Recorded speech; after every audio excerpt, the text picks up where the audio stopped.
আসসালামু আলাইকুম সবাইকে। আশা করি সবাই খুব ভালো আছেন এবং সুস্থ আছেন। এই মুহূর্তে আমি এবং আমার দুই ফ্রেন্ড মিলে আমরা যাচ্ছি মুড়ি খেতে।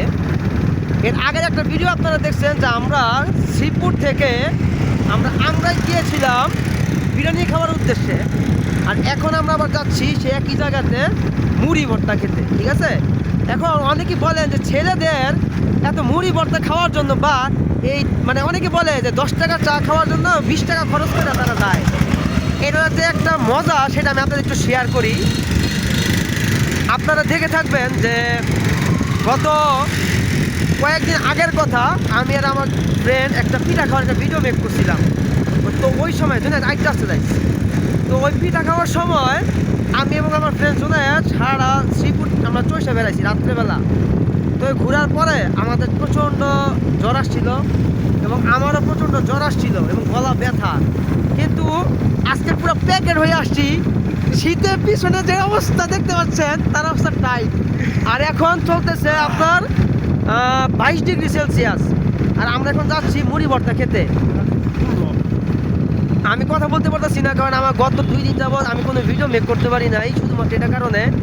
এখন টুপি নিয়ে আসছি, নামাজ পড়ি যে টুপিটা মাথায় রাখছিলাম সেটা এখন দিয়ে রাখছি, এটা দিছি এটা দিছি। তারপর আমার শীত মানতেছে না, কারণ এখন 22 ডিগ্রি সেলসিয়াস, আর পুরোটা আপনার একদম গ্রামের ভিতরে বনের ভিতরে আমরাই। ঠিক আছে, আমরা সেখানে যাচ্ছি এখন।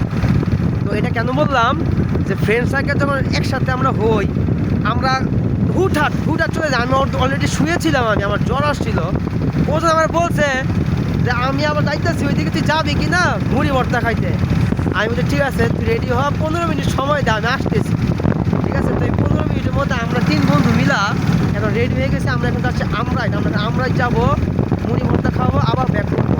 সর্বোচ্চ গেলে মুড়ি ভর্তা ধরে আমরা 100 টাকা মুড়ি ভর্তায় খাইলাম আমরা, কিন্তু আমাদের তেল খরচই হয়েছে মনে করেন 100 টাকার উপরে। ঠিক আছে, 200 টাকা আমার তেল খরচ আছে যাওয়া এবং আসা, 200 টাকা আমাদের তেল খরচই আছে আমাদের। কিন্তু কিছু করার নাই, শখের দাম লক্ষ টাকা। ঠিক আছে, শখের দাম লক্ষ টাকা। আর আর এই দেখুন যে সময়টা, এই সময়টা কিন্তু আমরা পাবো না। ঠিক আছে, আপনাদেরকে দেখার পিছনে দেখেন কি অবস্থা। এটা পুরা গ্রাম্য এলাকা ভাই, এটা পুরা গ্রাম্য এলাকা, এটা পুরা গ্রাম্য এলাকা। আর এই যে আমার পিছনে রাহেন বসে আছে, রাহেন অবস্থা টাইট। যাই হোক, আমি আর কথা বলতে পারতেছি না, কারণ প্রচণ্ড ঠান্ডা। বাইকে বসে আছি, দেখতে পাচ্ছেন লাল হয়ে গেছি ঠান্ডায়। ঠান্ডা বলতে ভাই আসলে ঠান্ডা ভাই। এখন মনে হচ্ছে দিন দিন যত সামনে অগ্রসর হচ্ছি তখন মনে হচ্ছে যে ওয়েদার আরও কমতেছে, আমার গলা ব্যথা আজকেও বাড়বে। এবং আমাদের যে অবস্থা এখন, এটা আসলে ভাই ভাষায় আমি প্রকাশ করতে পারবো না। যত সামনে দিকে অগ্রসর হচ্ছি ততই মনে হচ্ছে যে গ্রামের ভিতরে তো ঠান্ডা আরও কমতেছে। এখন সম্ভবত 19 চলতেছে, 19 ডিগ্রি চলতেছে এরকম আর কি। ঠিক আছে, এটা দেখেন পিছনে ভিডিও দেখতেছেন। সো আপনারা সবাই ভিডিওটা দেখে থাকেন, আমার ইউটিউব চ্যানেলে যারা যারা দেখছেন সবাই দেখে থাকেন। এবং ওইখানে যাওয়ার পর আমরা একটা ভিডিও মেক করবো আমরা। ঠিক আছে, কোনো প্রবলেম নাই।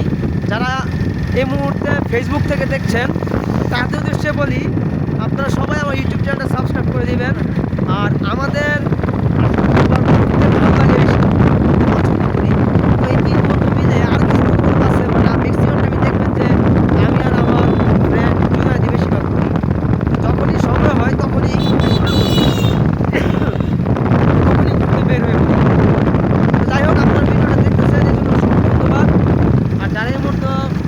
ফেসবুক থেকে দেখছেন তাদের